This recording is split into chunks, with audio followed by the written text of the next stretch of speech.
नमस्कार प्यारे साथियों, स्वागत है आपके अपने पसंदीदा channel amazing fact of JSB solution. आज हम प्राचीन भारत के महत्वपूर्ण टॉपिक पर बात करने जा रहे हैं, जिसे हम बौद्ध धर्म कहते हैं। बौद्ध धर्म से हमारे एग्जाम में बहुत सारे क्वेश्चन आते रहे और लगातार आने की संभावना भी बनी रहती है। तो देखिए, बौद्ध धर्म से रिलेटेड हम किस तरीके के पॉइंट कर सकते हैं। तो यहाँ आपको ध्यान रखना है कि हम पॉइंट लिख रहे हैं, ट्रिक है छोटी सी। गौतम जन्मे लुम्बिनी, बोध गया में ज्ञान,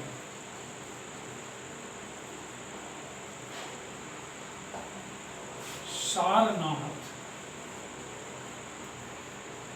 उपदेश दियो,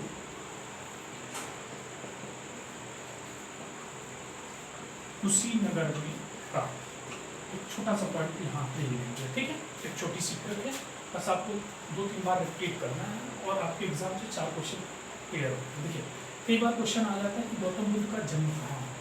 तो गौतम बुद्ध का जन्म था लुम्बिनी। कहाँ हुआ था? लुम्बिनी। दूसरी चीज क्वेश्चन आ सकता है कि गौतम बुद्ध को ज्ञान की प्राप्ति कहाँ हुई थी। तो गौतम बुद्ध को ज्ञान की प्राप्ति हुई तो बोध गया में। तीसरी चीज हो सकता है आपसे पूछ लिया था, गौतम बुद्ध ने अपना प्रथम उपदेश कहाँ दिया था। तो सारनाथ में। और चौथी चीज, गौतम बुद्ध का महापरिनिर्वाण कहाँ हुआ था। कुशीनगर में हुआ था। बस आप गौतम को रख करके अगर 4 पॉइंट पे आप थोड़ा सा प्रेशर दे देते तो आपके 4 क्वेश्चन क्लियर होते। गौतम का जन्म लुम्बिनी में, ज्ञान बोधगया में, पहला उपदेश सारनाथ में, और महानिर्वाण यानी मृत्यु कहाँ हुई थी। कुशीनगर में हुई थी। तो एक छोटा सा पॉइंट था। चलिए अब बात करते हैं गौतम से जुड़ी हुई और भी बातें। तो गौतम के जन्म को लेकर के हम बात करते हैं। जैसा कि आप सभी को मैंने बताया कि गौतम का जन्म कहाँ हुआ था। लुम्बिनी में हुआ था। कब हुआ था? तो 563 ईसा पूर्व में हुआ था। कब हुआ था? 563 ईसा पूर्व में हुआ था। ध्यान रखिएगा, ठीक है। ऐसे साक्ष्य हमको कहाँ से मिले? तो ध्यान रखिए, अशोक के रोमनदेही स्तंभ लेख से। कहाँ से मिलते हैं? अशोक के रोमनदेही स्तंभ लेख से हमें इसके साक्ष्य प्राप्त होते हैं। नेक्स्ट पॉइंट पर हम बात करें, इनके अगर हम पिता की बात करें तो देखिए, इनके पिता का नाम था शुद्धोधन। इनके पिता का नाम क्या था? शुद्धोधन। ध्यान रखिएगा, इनके पिता का नाम था शुद्धोधन। ध्यान रखो। और कौन से वंश के क्षत्रिय थे? तो ये शाक्य वंश के क्षत्रिय थे। डायरेक्ट क्वेश्चन आप लोगों से पूछा गया है कि गौतम बुद्ध कौन से वंश के क्षत्रिय थे? शाक्य वंश के क्षत्रिय थे। अब यहीं से आपका क्वेश्चन और बन सकता है। ध्यान रखिए, शाक्य मुनि। क्या बन सकता है? शाक्य मुनि। ध्यान रखो। तो गौतम बुद्ध को क्या कहा जाता था? शाक्य मुनि भी कहा जाता था। अब हम माता की बात कर लेते हैं। तो देखिए, माता का नाम माया देवी था। क्या नाम था? माया देवी। क्लियर। और देखिए, माया देवी की मृत्यु कितने दिन बाद हो गई थी? तो 7वें दिन बाद हो गई थी। तो फिर इनका जो पालन पोषण किया था वो प्रजापति गौतमी ने, गौतमी प्रजापति ने। किसने किया था? गौतमी प्रजापति ने किया था। क्लियर। तो देखिए, ये क्या थी इनकी? ये इनकी मौसी थी जिन्होंने इनका पालन पोषण किया था। ठीक है। नेक्स्ट पॉइंट पर आगे बढ़ते हैं। तो देखिए, इनकी पत्नी के नाम की अगर हम बात करें तो देखिए, पत्नी का नाम था यशोधरा। क्या नाम था? यशोधरा। यशोधरा। ध्यान रखो, ठीक है।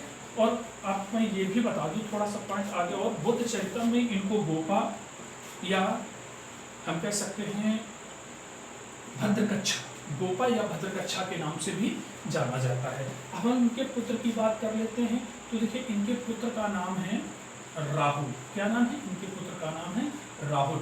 अब एक पॉइंट पर और आता है, गौतम बुद्ध के बचपन का नाम। ये बड़ा इंपॉर्टेंट रहेगा आपके लिए। गौतम बुद्ध के बचपन का नाम था सिद्धार्थ। क्या नाम था? गौतम बुद्ध के बचपन का नाम था सिद्धार्थ। अब देखो, सिद्धार्थ से आपको एक पॉइंट मिल सकता है। क्यों?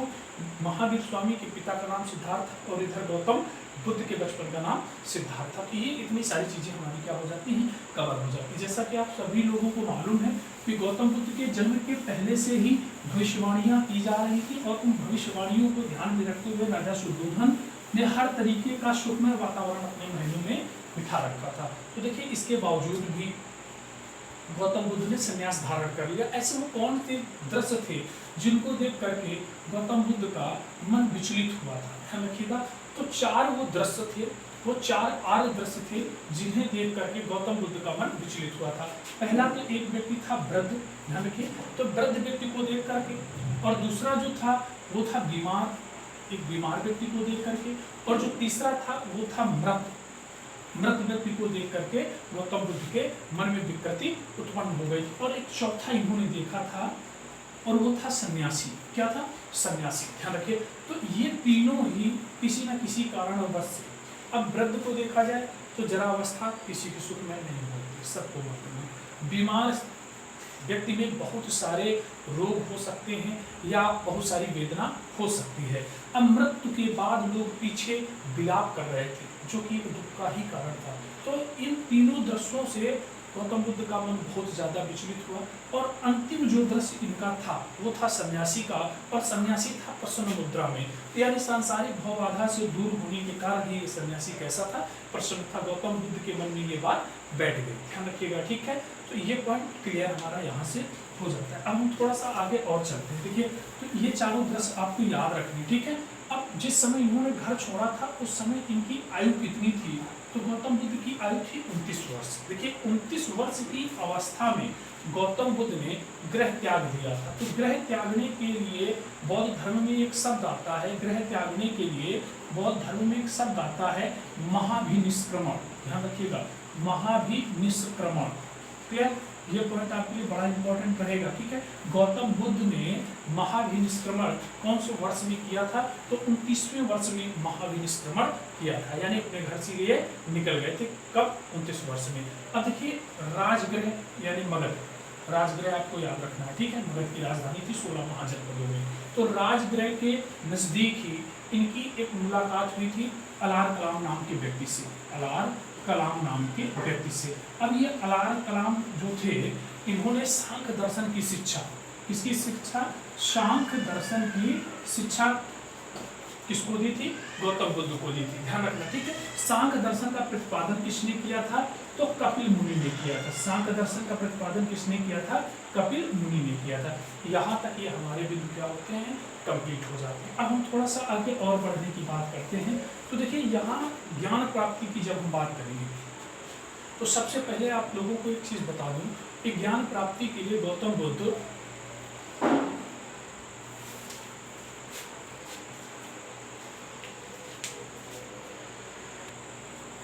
तो जैसा कि आप सभी को मालूम है कि गौतम बुद्ध ज्ञान प्राप्ति करने के लिए गया गए हुए थे, जिसे पहले उर्वेला के नाम से भी जाना जाता है। और उर्वेला में पहले से ही 5 ब्राह्मण, ध्यान रखिएगा, बड़े इंपॉर्टेंट रहेंगे ये आपके, कौंडिन्य, आज, अस्सजी, वप और भट्टी, पहले से ही क्या कर रहे थे, तपस्या में लीन थे।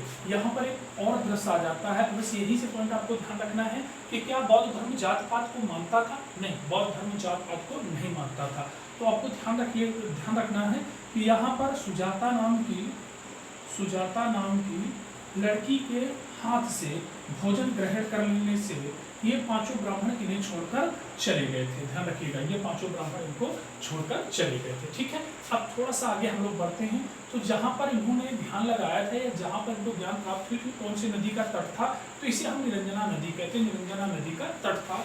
और कौन सा वृक्ष था, तो ये पीपल का वृक्ष था, जिसे आज बोधि वृक्ष कहा जाता है। क्या कहा जाता है, बोधि वृक्ष कहा जाता है, ध्यान रखिएगा, ठीक है। अब देखिए धर्मचक्र प्रवर्तन, तो जब ज्ञान प्राप्त हो जाने के बाद, बुद्धत्व प्राप्त हो जाने के बाद, तथागत प्राप्त हो जाए, वैशाख पूर्णिमा आप सभी को मालूम, वैशाख पूर्णिमा बहुत इंपॉर्टेंट रहता है। तो इन्हें बुद्धत्व की प्राप्ति हो गई थी, तथागत ये हो चुके थे, ध्यान रखिएगा। तो इन्होंने धर्मचक्र प्रवर्तन, जैसा कि मैंने पहले आपको बताया था कि सारनाथ उपदेश दियो, इन्होंने अपना पहला जो उपदेश दिया था वही धर्मचक्र प्रवर्तन कहलाता है। और कहाँ दिया था इन्होंने, ये दिया था सारनाथ में, ध्यान रखिएगा, ठीक है। और किसे दिया था, ये भी बड़ी सोचने की बात है, ये दिया था इन 5 ब्राह्मणों को, जो इनको छोड़कर चले गए थे, ध्यान रखिएगा, ठीक है। अब देखिए थोड़ा सा आगे हम लोग बढ़ेंगे। तो राजगृह की ओर जब हम बढ़ रहे हैं तो उस समय मगध में हर्यक वंश का शासन था। किसका शासन था, हर्यक वंश। और हर्यक वंश का एक शासक था जिसका नाम था बिंबिसार। क्या नाम था, बिंबिसार, ठीक है। तो देखिए बिंबिसार के विषय में भी आप लोग जानते होंगे कि बिंबिसार ने लगभग कितनी शादियां की थी, 500 शादियां की थी, ध्यान रखिएगा। तो बिंबिसार की एक पत्नी थी जिसका नाम था क्षेमा। क्षेमा जो है इनके हम कह सकते हैं गौतम बुद्ध के उपदेशों पर चलने लगी थी, या गौतम बुद्ध का अनुसरण करना शुरू कर दिया था, ठीक है। तो ये पॉइंट हमारा बन जाता है। तो देखिए वेणुवन विहार निम्नलिखित में से किस शासक ने दान किया था, तो बिंबिसार ने दान किया था। तो देखिए अगर हम जेतवन की बात करते हैं तो श्रवास्ती का एक व्यापारी था जिसका नाम था सुदात ने जेतवन को दान किया था। अब हम पूर्वाराम बिहार की अगर हम बात करें तो पूर्वाराम जो दान किया गया था। ये विशाखा नाम की एक व्यापारी पुत्री थी, उसने इनको दान किया था। ठीक है, अब इसी तरीके से एक हमारा आ जाता है घोषिता राम बौद्ध विहार। घोषिता राम बौद्ध विहार ये उदयन ने दान किया था। ठीक है, आपको ध्यान रखना है। और उदयन से एक क्वेश्चन और बन जाता है, गंगा व सोन नदी के संगम पर पटना की स्थापना किसने की थी? ध्यान रखिएगा, गंगा व सोन नदी के संगम पर पटना नगर की स्थापना किसने की थी? तो उदयन ने पटना नगर की स्थापना की थी, जिसे पहले पाटलिपुत्र के नाम से जाना जाता था और शेर शाह सूरी ने इसका नाम बदलकर पटना कर दिया था। ठीक है, जबकि मेगस्थनीज ने इस पटना को पोलिबोथ्रा के नाम से संबोधित किया था। तो देखिए घोषिताराम किसने दान किया था? तो घोषिताराम दान किया था उदयन ने। ठीक है, अब देखिए ज्ञान प्राप्त के 20वें वर्ष बाद इन्होंने अपने अंगुलीमाल नाम का एक शिष्य था, ध्यान रखिएगा। ठीक है, ये बड़ा इंपॉर्टेंट रहेगा। अंगुलीमाल नाम का एक शिष्य था। ठीक है, यानी पहले ये एक डाकू था अंगुलीमाल नाम का। ठीक है, इसको अपना इन्होंने क्या बना लिया था? शिष्य बना लिया था। ठीक, ये पॉइंट आपको ध्यान रखना है, ये इंपॉर्टेंट रहेगा आपके लिए। ठीक है, और ये घटना कहाँ की थी? तो ये घटना थी श्रावस्ती की। कहाँ की घटना थी? श्रावस्ती की। ठीक है, तो चलिए यहाँ तक हमारी ये चीजें कंप्लीट होती हैं। कल इनसे जुड़े हुए और भी बहुत सारे शब्दावलियों को लेकर उपस्थित होंगे। उम्मीद करता हूँ ये पॉइंट समझ में आया होगा। थोड़ा स्पीड में पढ़ाया, रिवीजन पॉइंट के तौर पर मैंने इसको पढ़ा दिया है। Thank you for watching.